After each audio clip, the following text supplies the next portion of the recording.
Hello hello hello hello, ആ എന്താണ് കട്ടാക്കിയേ? എന്തോ ആര് കേട്ടാക്കി? ഇല്ലയോ? എന്നാ ആ, നീ എന്തോണ്ട്? നീ ജോലി ഇല്ലായിരുന്നോ? ഇല്ലായിരുന്നു. ഏ, ഇല്ലായിരുന്നു. ഇല്ലായിരുന്നോ? ഉം. ഇപ്പൊ ചെന്നവർക്ക് ജോലി ഇല്ലായിരുന്നോ നിനക്ക്? ഉണ്ടായിരുന്നു. എന്തേ? അല്ല, അല്ല, ഇല്ല, ഇന്നാൾക്ക് ചോദിച്ചപ്പോഴും ജോലി ഇല്ലായിരുന്നു പറഞ്ഞു. ഉം. ഉം. പിന്നെ എന്താ കഴിച്ചത്? ചോറുണ്ട്. എന്തായിരുന്നു കറി? കറി ഇത് മുട്ടക്കറി. ആ, ഉം. പിന്നെ എന്തുണ്ട്? ആ, സുഖമായിട്ടിരിക്കുന്നോ? ആ, സുഖമാ എല്ലാം. അതെന്തുവാ? നമ്മള് സൂഹിക്കുന്ന സമയമല്ലല്ലോ ഇപ്പൊ. ആ നമുക്ക് ദുഃഖവും ദുരിതവും പ്രയാസങ്ങളും എല്ലാം ഉള്ളോ. അത് പിന്നെ അത്രേ ഉള്ളൂ. ഉം. ദുഃഖം തരുന്ന പ്രയാസമേ ഉള്ളൂ. ഉം. എന്തുവാ? ഉം. ഏ, പിന്നെന്തുകൊണ്ട് വിശേഷം? ഓ, വിശേഷമൊന്നുമില്ല.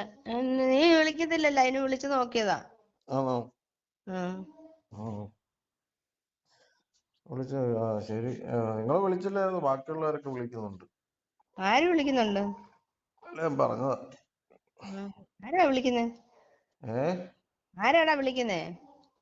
വിളിക്കുന്നവര് അത്ര തന്നെ. ഉം. നീ പ- അവരുടെയൊക്കെ നമ്പർ അങ്ങ് ബ്ലോക്ക് ആക്കണം, അന്നേരം വിളിക്കത്തില്ലല്ലേ. ഞാനില്ല പോലീസുകാരോടൊക്കെ പറഞ്ഞത്. ഞാനില്ല വെൺമണിയിലെ എസ് ഐ ഇല്ലയോ, ആ, CI, ആ, അയാളെ അയാൾക്ക് പണി കൊടുക്കണമെന്നും പറഞ്ഞൊരു പെണ്ണ് രാത്രി എനിക്ക് മെസ്സേജ് അയച്ചു. ആ. ഞാൻ പറഞ്ഞ അയാൾക്ക് പോലീസ് പണിയുണ്ട്, പിന്നെ ഞാനെന്തോ സെപ്പറേറ്റ് പണി കൊടുക്കാനെന്ന്. ഉം. അവളെ പീഡിപ്പിച്ചു എന്നും പറഞ്ഞ് ഞാൻ പറഞ്ഞ് അതിന് എനിക്ക് പണി കൊടുക്കാൻ പറ്റത്തില്ല, അയാൾക്ക് പോലീസ് പണിയുണ്ട്. ഞാനിത് പലവട്ടം പറഞ്ഞിട്ടുള്ള. എന്നോട് ഈ ആൾക്കാർ വന്ന് പറയുന്നത് എന്നെ ഉപയോഗിക്കാൻ വേണ്ടിയാ, ഭ്രാന്താന്ന് പറഞ്ഞിട്ട്. ഉം. പല ആൾക്കാർ വരുന്നുണ്ട് ഗുണ്ടയാ ഭ്രാന്താന്നും പറഞ്ഞിട്ട്.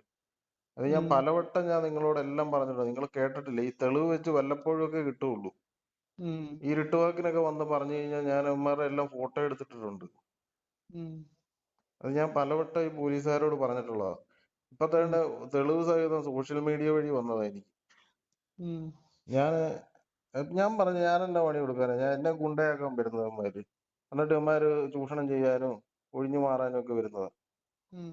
ഞാൻ പലവട്ടം പറഞ്ഞിട്ടുള്ള. എന്റെ വീട്ടിലോട്ട് ആളിനെ കയറ്റരുത്, എന്റെ ഫോണ് അങ്ങനെ ഒരു വിളിക്കുന്ന. കാര്യം ചെയ്യണം, അതുപോലെ അതുപോലെ ഇട്ട് കൊടുക്കണം പോലീസ് സ്റ്റേഷനിലോട്ട്. കണ്ട് ആ എന്നെ ചെയ്യുന്ന, എന്നോട് കാണിക്കുന്ന പ്രവൃത്തി ഇതാ. ആ അതുപോലെ. ഇവർക്ക് പറഞ്ഞാൽ മനസ്സിലാകും. ഈ മജിസ്ട്രേറ്റിന് ഇവർക്ക് ആർക്കും പറഞ്ഞാൽ മനസ്സിലാകത്തില്ല. എന്റെ അടുത്ത് രഹസ്യം പറയാൻ ആളിനെ വിടരുതെന്ന് ഞാൻ തമാശ പറയുന്നത്. എനിക്ക് വട്ടായം കൊണ്ട് പറയുന്നതല്ല, ഞാൻ അടിക്കുകയൊക്കെ ചെയ്യും അവന്മാരെ. വട്ടായം കൊണ്ട് ഞാൻ പറയുന്നതല്ല. അതല്ല പറഞ്ഞ, നിങ്ങളോട് അവരറിയുന്നില്ലല്ലോ, ആ അവരിതൊന്നും അറിയുന്നില്ലല്ലോ നീ പറയുന്ന നിങ്ങള് അവരെ മാത്രം കേൾക്കാനിരിക്കുക. എന്റെ അടുത്ത് വരുന്ന മിക്ക എണ്ണം എന്നെ തകർക്കാൻ വരുന്നതാ. ഈ ഒരു രീതിയിൽ എനിക്ക് വട്ടാന്നും പറഞ്ഞ് എന്നെ ഉപയോഗിക്കാൻ വരുന്നതാ. പല ആളുകളും ഉം. മിസ്യൂസ് ചെയ്യാൻ വരുന്നതാ. അത് ഞാൻ പലവട്ടം ഞാൻ പറഞ്ഞിട്ടുണ്ട്. പല പല രീതിയിൽ അവർക്ക് നീ എന്നെ നന്നാക്കാനാ വരണമെങ്കിൽ ഇവർക്ക് പരസ്യമായിട്ട് വിളിച്ചൊരു സ്വീകരണം തന്ന എനിക്ക് സർട്ടിഫിക്കറ്റോ അല്ലെങ്കിൽ എനിക്ക് വലിയൊരു അംഗീകാരം ആരും തരത്തില്ല. ഇവര് നമ്മളെ വെറും ഊച്ചായിട്ട് വെറും മറ്റേതായിട്ട് കാണുക.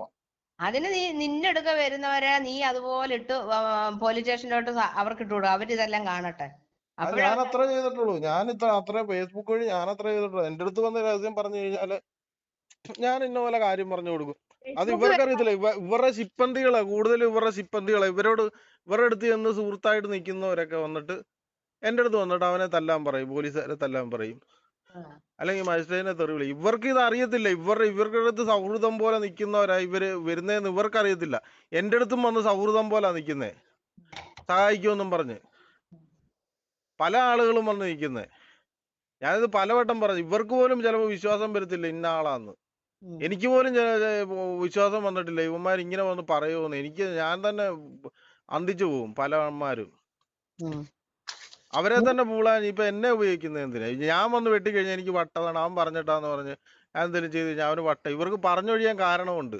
അന്നേരം നീ ഒരു കാര്യം ചെയ്താൽ മതി, ഇതിന്റെ എല്ലാം തെളിവെടുത്ത് നീ പോലീസ് തെളിവ് സ്റ്റേഷനിലോട്ട്. വല്ലപ്പോഴേ കിട്ടത്തുള്ളൂ. ഈ ഇരുട്ടുവാക്കിനൊക്കെ വന്ന് ഇടിക്കുകയോ മറ്റേ അവിടെ ഇവിടെയൊക്കെ വെച്ച് ഇടിക്കുകയോ ആ ഒരു നൈസ് വാക്കിനൊക്കെ വന്ന് പറഞ്ഞു കഴിഞ്ഞാൽ ഞാനങ്ങനെ തെളിവെടുത്ത് നോക്കാനാ? ഞാനെപ്പോഴും കൈ വെച്ചേക്ക് വന്നോ? ഇവന്മാരൊന്നും ജന്മത്ത് കുറ്റം കേൾക്കത്തില്ല. എന്റെ അടുത്ത് നിങ്ങൾ എന്നാ ഉടായപ്പാ, നിങ്ങളൊക്കെ ഉടായപ്പാ. നിങ്ങൾ ഉടായപ്പാണെങ്കിൽ നിങ്ങൾ മാറിയിരുന്ന് ഉടായപ്പ് കാണിക്കുക. എന്തോന്ന് വെച്ചാൽ എന്റെ അടുത്ത് വരരുതെന്ന് ഞാൻ പറഞ്ഞിട്ടുണ്ട്. നിങ്ങൾ മാറിയിരുന്ന് എന്നാ ഉടായപ്പാന്ന് വെച്ചാൽ കാണിച്ചു. എനിക്ക് യാതൊരു പരാതിയില്ല. നിങ്ങൾ പോയി മജിസ്ട്രേറ്റിനെ വിട്ടുവോ, അല്ലെങ്കിൽ മജിസ്ട്രേറ്റിന് തോന്നിയ ദിവസം കാണിക്കുവോ, അല്ലെങ്കിൽ ഇവിടെ പോലീസുകാരെ ചെന്ന് അടിക്കുവോ, അങ്ങോട്ടും ഇങ്ങോട്ടും അടിയുണ്ടാവും. ഇതൊന്നും എന്റെ വിഷയങ്ങളൊന്നും അല്ല. എന്നെ ഉപയോഗിക്കാൻ വരരുത് ഇതിന്. എന്നെ ഉപയോഗിക്കാൻ വന്നാൽ ഞാൻ തീർച്ചയായിട്ടും ഞാൻ പരസ്യം ചെയ്യുമെന്ന് ഞാൻ പറഞ്ഞിട്ടുള്ളതാ. ഇത്തരം കാര്യങ്ങൾക്ക് എന്നെ ഉപയോഗിക്കാൻ വന്നു കഴിഞ്ഞാൽ ഞാൻ പറഞ്ഞല്ലോ പല കാര്യങ്ങൾക്കും പിന്നെ അസഭ്യമൊക്കെ വന്ന് പറയുന്നത്. ഇത് ഞാൻ പലവട്ടം ഞാൻ പറഞ്ഞിട്ടുള്ളത്, ഇത് പലവട്ടം ഞാൻ എഴുതിയിട്ടിട്ടുള്ളതാ. പല തൊഴിലിന് വിളിച്ചിട്ട് കൂലി തരാതെ വേറെ പണിക്ക് ഉപയോഗിക്കുന്നത്. ഇത് ഞാൻ പല പ്രാവശ്യം ഞാൻ ഇത് പറഞ്ഞിട്ടുള്ള ഇവന്മാര് പറഞ്ഞാൽ കേൾക്കത്തില്ല. അമ്മാരുടെ വാക്കാ ഇവന്മാർക്ക് ഉചിതം. ഇതിപ്പോ ഒരു പെണ്ണ് വിളിച്ചതെന്ന് പറഞ്ഞാൽ ഗവൺമെന്റ് എംപ്ലോയി തന്നെയാണെന്നും പറഞ്ഞാ ഒരു പെണ്ണ് ഇപ്പൊ വിളിച്ചേക്കുന്നേ, എനിക്ക് മെസ്സേജ് അയച്ചത്. ഞാൻ പറഞ്ഞു ഞാൻ എന്നാ പണി കൊടുക്കാനാ, ഞാൻ ഇവന്മാർക്ക് എന്നാ പണി കൊടുക്കാൻ, എനിക്ക് പണിയൊന്നും കൊടുക്കാൻ പറ്റത്തില്ല. അവർക്ക് പണിയുണ്ട് ഇപ്പൊ. അപ്പൊ എല്ലാവരും നിന്നെ പീഡിപ്പിച്ചെങ്കിൽ നീ കാല കത്തി കൊടുത്തു കാണും. അങ്ങനെ ഉണ്ടെങ്കിൽ നീ കൊണ്ട് പരാതി കൊടുക്കും. ഞാൻ എന്നാ പണി കൊടുക്കാനാ? അല്ല എനിക്കൊരു 2500 രൂപ വന്നു കഴിഞ്ഞാൽ ഞാൻ അവരുടെ വീട്ടിലേക്ക് കുറച്ച് ബദാമും അണ്ടിപ്പരിപ്പും പിസ്തയും മുല്ലപ്പൂവിന്റെ അത്തറും ഒക്കെ മേടിച്ചു കൊടുത്തിട്ട് ഒരു 1500 രൂപ എന്റെ പോക്കറ്റ് വെക്കാം. ഇങ്ങനെയൊക്കെ എനിക്ക് പണി കൊടുക്കാൻ പറ്റും. ഞാൻ എങ്ങനെ ഇവരെ പോയി പണിയാനാ? ഞാൻ എന്തൊക്കെ എഴുതിയിട്ടിട്ടുണ്ട് ഇവരെ പറ്റി. ഇവരാണെങ്കിൽ ഇവർക്ക് ബുദ്ധിയില്ല. ഇവരുടെ കീഴിൽ നിൽക്കുന്ന ആൾക്കാർ തന്നെ എനിക്ക് കൊണ്ട് കൊട്ടേഷൻ തരുന്നേ. ഇവർക്ക് അത് അറിയത്തില്ല. ഇവർക്ക് എന്റെ കീഴിൽ നിൽക്കുന്ന ആൾക്കാർ തന്നെ അപ്പുറത്ത് കൊണ്ടുപോയി കൊട്ടേഷൻ കൊടുക്കുന്നേ. എനിക്കിത് കറക്റ്റായിട്ട് എനിക്കിത് അറിയാം. അതുകൊണ്ടാണ് ഞാൻ പല ആളുകളെ എൻ്റെ അടുത്ത് അടുപ്പിക്കാതെ ഞാൻ മാറ്റി. അവിടെ കുന്തല വന്നാൽ ഞാൻ ഏതെങ്കിലും ഒരുത്തനെ ഞാൻ വീട്ടിൽ ഞാൻ കയറിയിരിക്കുവോ, അല്ലെങ്കിൽ ഏതെങ്കിലും ആരുമായിട്ട് കമ്പനി ഉണ്ടോ? എന്തുകൊണ്ടാ ഇല്ലാത്ത? ഇതൊക്കെ തന്നെ കാരണം. അവിടെ ഉള്ള സിസ്റ്റം മൊത്തം ഇതൊക്കെ തന്നെ. ഇവന്മാരോട് ഞാൻ മാറി നിൽക്കാൻ പറഞ്ഞിട്ടുണ്ടെങ്കിൽ മാറി നിൽക്കാൻ തന്നെ നിൽക്കണം. അല്ലാതെ എന്നെ ഇട്ട് ഇതാക്കാൻ വരും. ഞാൻ പലവട്ടം പറഞ്ഞു. ആ വീട്ടിൽ വന്ന് പല ആൾക്കാരും പലതും പറയും. പ്രത്യേകിച്ച് ഇല്ല മേത്തന്മാരില്ല, അമ്മമാര് കക്കട കക്കടയുള്ള അമ്മമാര് പറയുന്നത് ജന്മം ചെയ്ത എസ് എന്ന് പറഞ്ഞാലും നോ എന്ന് പറഞ്ഞാലും കേക്കരുത്. യാതൊരു കാരണവശാലും അത് അനുസരിക്കില്ല. അത് വേസ്റ്റ് സമയമാണ് അമ്മമാർക്ക് കൊടുക്കുന്നേ. നമ്മൾ കൊടുക്കുന്ന സമയം തന്നെ വേസ്റ്റാ. അതുകൊണ്ടാണ് ഞാൻ പറഞ്ഞത് എസ് എന്ന് പറഞ്ഞാലും നോ എന്ന് പറഞ്ഞാലും കേൾക്കില്ല. പിന്നെ കുറെ CPM ഇവരൊക്കെ ഉണ്ട്. അവന്മാരൊക്കെ മൊത്തം സർക്കാർ സർവീസിലുള്ളവന്മാരാ ഇപ്പൊ കയറിയിരിക്കുന്ന. മുഹമ്മദ് സാർ ഇവരൊക്കെ സർക്കാർ സർവീസിലുള്ളവന്മാര് തന്നെ. ഇത് അതിനകത്ത് കയറി ഇരുന്ന് ഭരിക്കുന്നേ. എന്നിട്ട് നമ്മളെ എടുത്ത് ഉപയോഗിക്കാൻ വന്നു കഴിഞ്ഞാൽ ഓഫീസർമാർക്കെതിരെ അവരുടെ ആൾക്കാർക്കെതിരെയൊക്കെ ഉപയോഗിക്കാൻ വന്നു കഴിഞ്ഞാൽ ഞാനത് പറഞ്ഞു കൊടുക്കുമ്പോൾ എനിക്ക് വട്ടാന്നൊക്കെ പറഞ്ഞു കഴിഞ്ഞാൽ ഞാൻ എങ്ങനെ അംഗീകരിക്കാനാ? എന്റെ ഭാവിയാ പോകുന്നത്, എന്റെ വീട്ടിൽ നിന്നാ ചെലവാകുന്നേ. ഇവന്മാര് വല്ലതും തിരിഞ്ഞു നോക്കുവോ? ഇവന്മാര് സ്വന്തം മക്കളെ ഉപയോഗിക്കുവോ? വല്ല അച്ഛനും അമ്മയ്ക്കും ഉണ്ടായ മക്കളെയാണ് അവന്മാർക്ക് ഈ ഊമ്പിക്കാൻ ഉപയോഗിക്കുന്ന അമ്മമാര്. അത് സ്വന്തം മക്കളെ അങ്ങ് പാല് കൊടുക്കാം അമ്മ. അല്ലാതെ വല്ലവന്റെ മക്കൾക്ക് അങ്ങനെ കൊടുക്കണ്ടെന്ന് ഞാൻ പല പ്രാവശ്യം ഞാൻ പറഞ്ഞു. ഞാൻ വേറെ വല്ല വീട്ടിലെ ചെക്കനാ, ഞങ്ങളുടെ വീട്ടിൽ നിന്നേ പോകത്തുള്ളൂ. ഒറിജിനൽ അമ്മയും അച്ഛനും കാണത്തുള്ളൂ. അവസാനം ഈ പാല് തരുന്ന ഒരൊറ്റ അച്ഛനും അമ്മയും കാണത്തില്ല. ഇത് ഞാൻ പലവട്ടം ഞാൻ ഇവന്മാരോട് പറഞ്ഞത്. പോലീസുകാരോടൊപ്പം ചിലപ്പോൾ ഇവിടെ ഞാൻ കൊണ്ട് പരാതി കൊടുക്കുന്ന പോലീസുകാർക്ക് തിരിച്ച് അങ്ങോട്ട് കൊട്ടേഷൻ കൊടുക്കണമെന്ന് ആഗ്രഹം കാണും. ഇവന്മാരുടെ എല്ലാം വേല കൈ ഇരിക്കത്തേ ഉള്ളൂ. എൻ്റെ അടുത്ത് ആര് കൊട്ടേഷൻ കൊണ്ട് തന്നാലും ഞാൻ പറഞ്ഞല്ലോ 10,000 രൂപ ഞാൻ മേടിക്കും. ഞാൻ ഏതാമോ വണ്ടിപ്പരിപ്പോ പിസ്തയോ മേടിച്ചു കൊടുത്തേക്കാം. അല്ലാണ്ട് എനിക്ക് അങ്ങോട്ടും ഇങ്ങോട്ടും അവന്മാർക്ക് വേണ്ടി വെട്ടും കുത്തും ഒന്നും ഉണ്ടാക്കാനോ പ്രശ്നം ഉണ്ടാക്കാനോ കൊട്ടേഷൻ എടുക്കാനോ ഒന്നും എനിക്ക് പറ്റത്തില്ലെന്ന് പറഞ്ഞിട്ടുള്ള കാര്യമാണ്. പിന്നെ ഞാൻ അതും ഇതും ഉണ്ടാക്കി എടുക്കുന്നതിന്റെ പേര് എൻ്റെ പേരിൽ എന്തോ കേസ്? ആർക്കാ കേസ്? എന്റെ തെളിവടക്കം ഉണ്ട്. എൻ്റെ അടുത്ത് വന്ന് രഹസ്യം പറയരുതെന്നുള്ള ഒരു മെയിൻ കാരണമേ ഞാൻ പറഞ്ഞിട്ടുള്ളൂ. അല്ലാണ്ട് വേറൊരു കാരണവും ഞാൻ പറഞ്ഞിട്ടില്ല.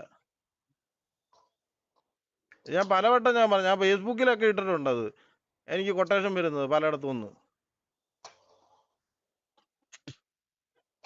അത് എന്തായാലും ഞാൻ ശരിയെന്നാ ഞാനത് മജിസ്ട്രേറ്റിന്റെ അടുത്ത് തന്നെ പറയും. അത് ഇങ്ങനെ ബുദ്ധിമുട്ടുണ്ടാക്കാനാണെങ്കിൽ എനിക്ക് ഭയങ്കര ബുദ്ധിമുട്ടാന്ന് പറയും. ബഹുമാനമൊക്കെ തരാം. ഞാൻ പറഞ്ഞല്ലോ നമുക്ക് ഇങ്ങനത്തെ കുറെ കാര്യങ്ങളൊക്കെ ഉണ്ട്. നമ്മളെ യൂസ് ചെയ്തിട്ട് ഇവന്മാരെന്തിനാ ഇവരുടെ കീഴിൽ നിൽക്കുന്നവർ തന്നെ എനിക്ക് കൊണ്ട് കൊട്ടേഷൻ തരുന്നേ. എന്തോ കാര്യമൊന്നും എനിക്കറിയത്തില്ല. അവര് കളിക്കാൻ കൊടുക്കുന്നില്ലയോ, നക്കാൻ കൊടുക്കുന്നില്ലയോ, അല്ലെങ്കിൽ ബന്ധപ്പെടാൻ കൊടുക്കുന്നില്ല? അതൊക്കെയാണോ കാരണങ്ങള്? അത് എന്നോടാ വന്ന് പറയാം. ഞാൻ ബന്ധപ്പെടാൻ കൊടുക്കുന്നില്ല, ഊമ്പാൻ കൊടുക്കുന്നില്ല, അങ്ങനെ ഞാൻ ഊമ്പി കൊടുക്കുന്നില്ല. ശരിക്കും അവർക്കിട്ടുള്ള പണി എനിക്കിട്ട് തരുക, അവിടെ കൊണ്ട് പണി കൊടുക്കാൻ. അവരാണെ നമ്പത്തും ഇല്ല. എന്നോട് വന്ന് രഹസ്യം പറയത്. അവർക്ക് അവരുടെ കീഴിൽ നിൽക്കുന്ന ആൾക്കാർ തന്നെ അവർക്കെതിരായിട്ട് കംപ്ലൈന്റ് കൊണ്ട് തരുന്നേ. എനിക്കിട്ട് പണി കൊണ്ട് തരുന്നേ. ഇത് ഞാൻ പലവട്ടം പറഞ്ഞിട്ടുള്ളത്, കൂട്ടിത്തല്ലിക്കാൻ വേണ്ടി. കൈ നനയാതെ മീൻ പിടിക്കാനിരിക്കുന്നത്. എന്നാ ഇവർക്ക് വേറെ ശരി. പണിയില്ല. എൻ്റെ അടുത്ത് വന്നു കഴിഞ്ഞാൽ ഞാൻ പറഞ്ഞില്ല, എൻ്റെ അടുത്ത് കൊട്ടേഷനുമായിട്ട് വന്നു കഴിഞ്ഞാൽ, പരദൂഷണം കൊട്ടേഷനുമായിട്ട് വന്നു കഴിഞ്ഞാൽ എനിക്ക് വേറൊരു ക്യാരക്ടറാ, എനിക്ക് വേറൊരു ജോലി ചെയ്യുക, അതിൻ്റെ ശമ്പളം പ്രകാരമാണ് ഞാൻ ഇരിക്കുന്നത്. അല്ലാണ്ട് ഇങ്ങനത്തെ കൊട്ടേഷൻ നമ്മൾ ഏറ്റെടുക്കത്തില്ല. ഞാൻ ഏറ്റെടുത്താൽ തന്നെ അത് അതിൻ്റെ വഴിക്ക് ഇവന്മാർക്കൊന്നും ചിന്തിക്കാൻ പറ്റാത്ത രീതിയിൽ ഞാൻ പണിഞ്ഞിടും. എനിക്ക് പണി അറിയാഞ്ഞിട്ടൊന്നുമല്ല. അവന്മാർക്ക് ജന്മത്തിലാണ്ട് ഇവിടുന്ന് സുപ്രീം കോടതി വരെയുണ്ട്, രാജ്യസഭയുണ്ട്, ഇവിടെ രാഷ്ട്രപതിയുണ്ട്. രാഷ്ട്രപതിക്ക് എതിരായിട്ട് വേണേലും ഞാൻ എഴുതാം. എൻ്റെ പേര് ഒരു കുറ്റവും വരാൻ പോകുന്നില്ല. കാരണം എൻ്റെ അടുത്ത് രഹസ്യം പറയുന്നവരെ നിങ്ങൾ തടഞ്ഞേ പറ്റത്തുള്ളൂ. അതിന് നിങ്ങൾ ബാധ്യസ്ഥരുവാ. നിങ്ങളുടെ കീഴിൽ നിൽക്കുന്നവർ തന്നെ എനിക്ക് കൊണ്ട് കൊട്ടേഷൻ തരുന്നതെന്ന് ഞാൻ പലവട്ടം പറഞ്ഞതാ. അവരത് നമ്പത്തില്ല. ഞാൻ പറഞ്ഞല്ലോ, ഇനി രാഷ്ട്രപതിക്ക് എതിരായിട്ട് ഞാൻ എഴുതിയെന്ന് പറഞ്ഞാലും ഞാൻ പറഞ്ഞല്ലോ, അവസാനം വരുമ്പോൾ താണ്ട് ഒരു പേനാത്തുമ്പിന്റെ കളിയിൽ ഞാൻ അങ്ങ് നിർത്തുന്നത്. ആ പേന എഴുതി അത്രയും സമയത്തെ കാര്യമേ ഉള്ളൂ. ഇതിനകത്ത് കേസ് എടുത്തു കഴിഞ്ഞാൽ ഇതിന് ആശയം ഉൾക്കൊണ്ട് കഴിഞ്ഞാൽ എടുക്കുന്ന ആളാ മണ്ടൻ എന്ന് പറഞ്ഞ് ഞാൻ എഴുതിയിടത്തേ ഉള്ളൂ. ഇതൊക്കെ എന്നാടാണ് ഈ എഴുത്തിന്റെ കളി പഠിപ്പിക്കുന്നത്? ഇവര് വന്ന് പറഞ്ഞത് ഭൗതിക സ്വത്ത് മോഷണം പോയി, അത് ഇതൊക്കെ പറഞ്ഞത് പ്രകാരം ഇവനെ പണിയാനുള്ള പണി അമ്മാര് തന്നെ കൊണ്ടു തന്നിട്ടുണ്ട് എൻ്റെ അടുത്ത്.